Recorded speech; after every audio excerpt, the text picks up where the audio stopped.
এটা হলো মালয়েশিয়ার কুয়ালালামপুর টাওয়ার। আসুন নিয়ে যাই এখানে আপনাদের।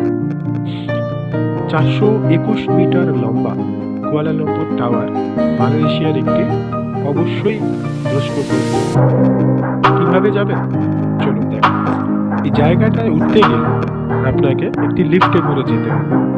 লিফটটা এইটা, এই যে সোজা দেখতে পেয়েছেন, এই যে লিফটে ওঠার লাইন, কিন্তু তার আগে আপনাকে টিকিট কাটতে হবে। সেই টিকিট কাউন্টারটি হলো এই যে। টিকিট কাটা করে আপনাকে সিম্পল ভাবে কিছুক্ষণ এই লাইনে দাঁড়াতে হবে। এই যে ভিউটি দেখছেন, এইটাই হচ্ছে 421 মিটার লম্বা কেএলএ টাওয়ার অবজারভেটরি ডেক। এইখানটাই আমরা যাবো। এই যে ভিউটা ভালো করে দেখে রাখুন,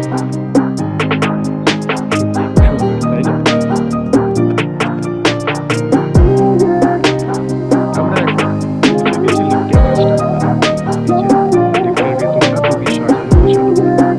অবজারভেশন ডেস্কটি 276 মিটার উচ্চতায় অবস্থিত।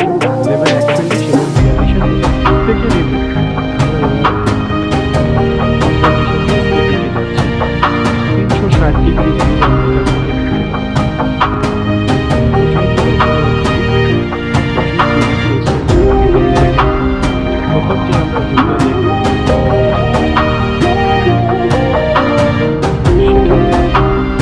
দেখতে পাচ্ছি মারবেকা টাওয়ার এবং কুয়ালালামপুর ডেক।